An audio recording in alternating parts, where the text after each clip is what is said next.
Só um minuto. Bom, olhem só, vamos a algumas orientações aqui, tá? Que são as seguintes. Vocês já receberam o calendário de prova de vocês? Já? Foi me enviado aqui, vou até ver aqui, em F8. Saúde do trabalhador está previsto para o dia 28/9, tá? É a última terça-feira de setembro. Isso significa dizer que antes disso nós temos 3 aulas praticamente, sendo que dia 21 é revisão de prova de vocês. Então, oficialmente, nós temos o dia 14, 7 de setembro. O que é dia 7 de setembro? Feriado. Então, daqui para frente, antes oficialmente do período de prova, aí, o que caracteriza ele, vocês só têm 2 aulas, que é a aula do próximo dia 31. Bom dia. Tá quente, amigo, por favor. A aula do dia 31 e a aula do dia 14, tá? Então, nós estamos com 2 dias praticamente, né? Antes da prova, e nós estamos com 0 atividades. Eu estava até falando isso da pouco com a Natália, que eu tinha feito um slide de uma atividade hoje para vocês. Acabou que não só vou no primeiro drive, eu tive que fazer de novo aqui em sala de aula ainda há pouco. As provas de vocês vão valer 7 pontos, pelo que me repassaram até agora. Eu acho que é isso que ficou definido, né?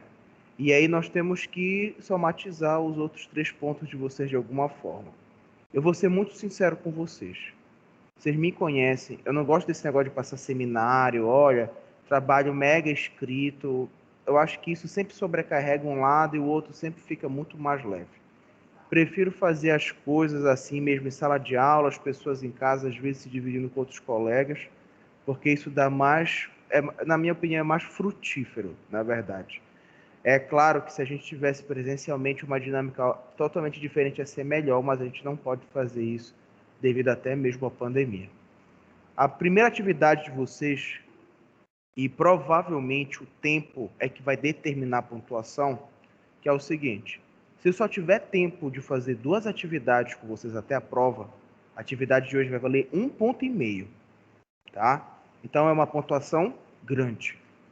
Se eu tiver tempo até a prova de vocês de fazer 3 atividades, a atividade de hoje vai valer 1 ponto, o que também é uma grande pontuação, né? Então, gente, é assim, a atividade de hoje, ela vai ser baseada no que a gente viu sobre mapa de riscos, com um porém. Todo mundo que está em sala de aula vai ter que fazer um mapa de risco de alguma área específica das EMAs, tá? Ou a biblioteca, ou a lanchonete, ou o hall de entrada, ou a coordenação de algum desses lugares. Isso significa dizer que vocês podem ir até o local e olhar e ver o que é que pode existir lá dentro. Pessoal que está em casa pode fazer o mapa de risco de qualquer área de trabalho, tá? Como é difícil lembrar especificamente do que tem aqui dentro, as pessoas lá têm uma maior possibilidade de lembrar de outras áreas. Antes de eu orientar vocês em relação ao trabalho em si, nós vamos rever o conceito do mapa de risco e como ele é construído, tá?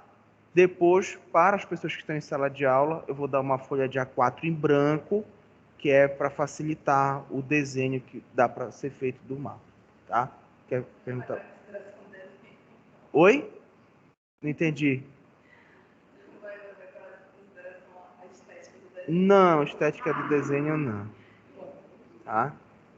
Então só um minuto, gente.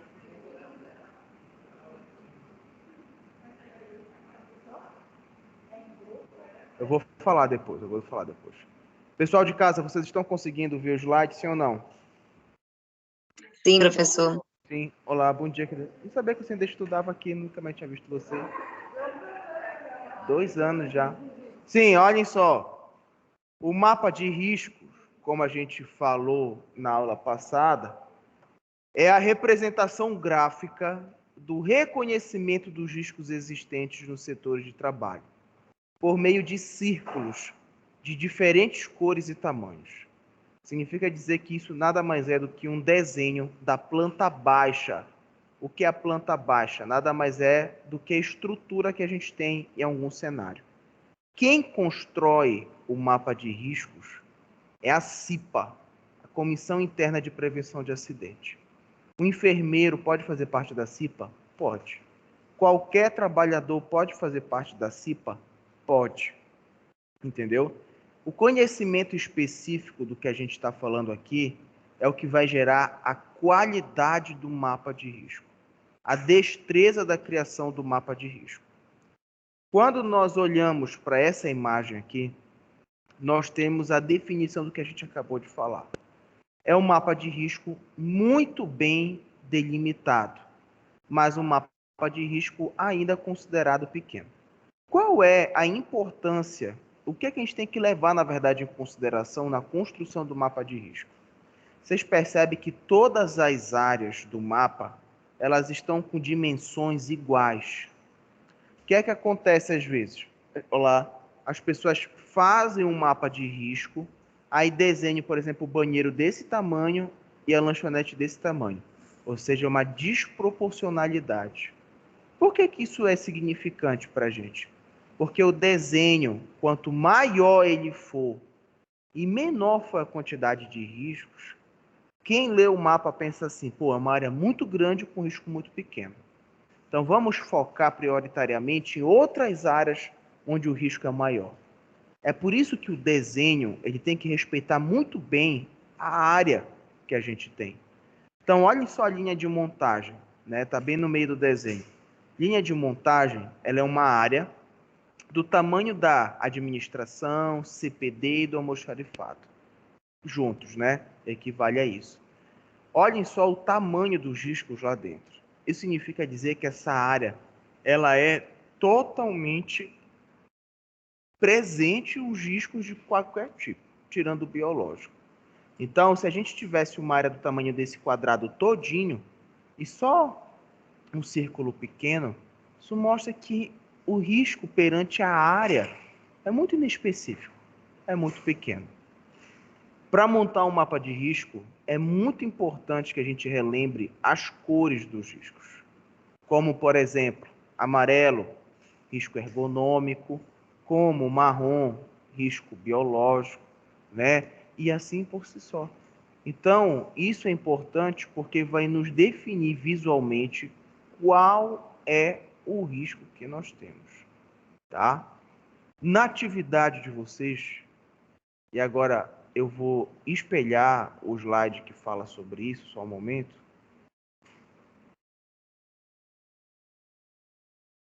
A gente tem o segundo conceito, né?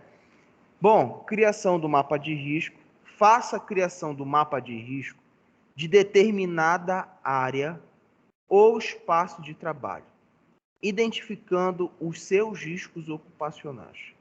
A pergunta é a seguinte: como é que a gente identifica o risco no mapa de risco? Através do quê? Das cores. Se a gente tem um risco marrom no banheiro e tem um risco marrom em um jardim, a gente está falando de risco biológico, porque a cor marrom é biológica, certo? Mas será que o risco específico do jardim é o mesmo do banheiro? Pode ser que sim, pode ser que não, né? Então, vocês vão fazer o quê? Vocês vão desenhar um mapa de risco. Como eu falei para vocês, quem está em sala de aula de uma parte específica das AMAs, quem está em casa de qualquer área de trabalho, e vocês vão fazer o círculo, pequeno, médio ou grande, da intensidade do risco.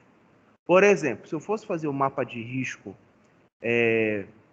de uma sala de aula qualquer, eu ia olhar, por exemplo, eu ter que desenhar essa batente e dizer que aqui tem um risco de acidente, a cadeira tem risco ergonômico através dos círculos.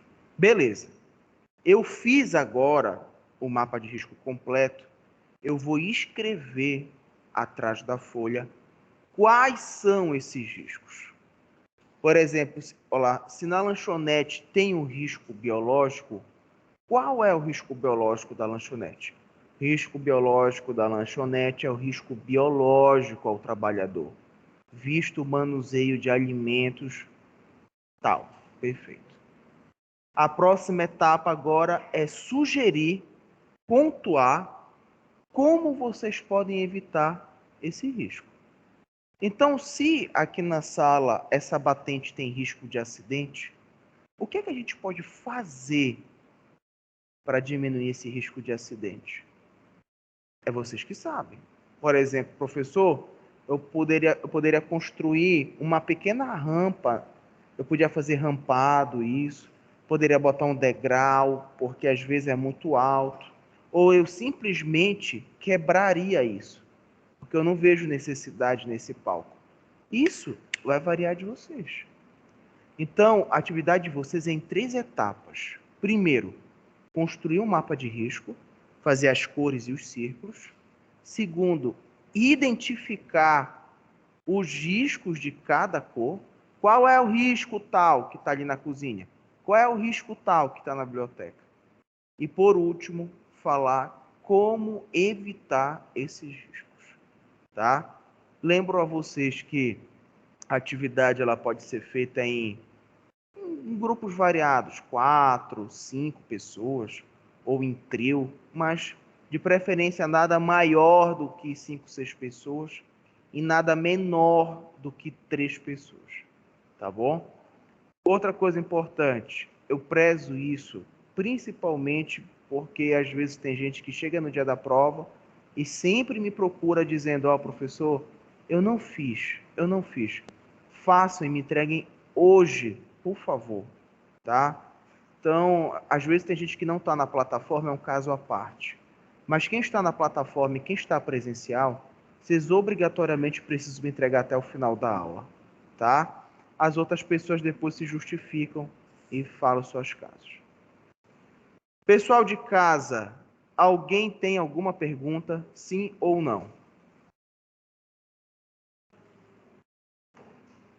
Sim, professor. Oi? Professor, eu posso escolher, eu estou no ambiente remoto, eu posso escolher qualquer área para eu fazer o mapa de risco, mas ela tem que ser assim, eu entendi. Tipo, ela tem que ser completa, por exemplo, vamos Peraí, supor, peraí, eu rapidinho. posso Gente, escolher, silêncio aí, por favor. Desculpa, Andresa Falho. Você pode o quê? eu posso escolher qualquer área para eu fazer o mapa de risco, mas Isso. tem que ser uma área completa, por exemplo, eu vou escolher uma unidade básica de saúde, ou eu vou escolher apenas o setor de curativo dessa unidade básica de saúde. A orientação que eu dou para vocês é que vocês possam escolher uma área onde vocês possam identificar, no mínimo, 4 riscos diferentes, entendeu? Então, por exemplo, se lá na unidade de saúde você quiser utilizar a sala de enfermagem e a sala de curativo e puder escolher esses 4 riscos, tá ótimo. Ah, professor, eu vou usar a área de uma panificadora, que é muito mais específica. Tem banheiro, tem a parte de produção, tem a parte de venda. Também você pode. Não tem nada específico. Você só tem que identificar no mínimo 4 riscos dentro dessas áreas. Tá bom? Tá bom, professor, entendi. Tá ok. Então, gente, eu vou deixar o slide espelhado para vocês se guiarem, tá? Aquela aula que tem o que é o mapa de risco e as formas já está na plataforma. Então, quem quiser acessar o slide para ver como é que faz, não tem problema, tá? Pessoal de casa, eu vou só desligar o microfone e a câmera, mas eu tô aqui. Qualquer coisa é só me chamar, tá?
professor. Será que ele me ouve?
Pessoal, consegui retomar aqui.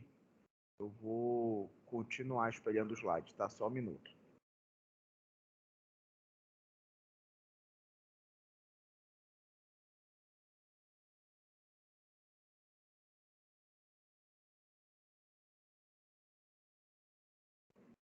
Gente, só recapitulando a nossa atividade aqui, para quem entrou depois, é a construção de um mapa de riscos em 3 etapas, tá? Primeira etapa é a construção do desenho do mapa de risco, que envolve aqueles círculos, as cores dos círculos. A segunda etapa é a identificação de cada risco, por exemplo, se lá naquela sala você tem risco ergonômico, qual é o risco ergonômico envolvido, tá? Será que é jornada de trabalho? Será que é má postura? E a terceira etapa, vocês vão pontuar as medidas preventivas, ou seja, como evitar que aquele risco ocorra, tá bom?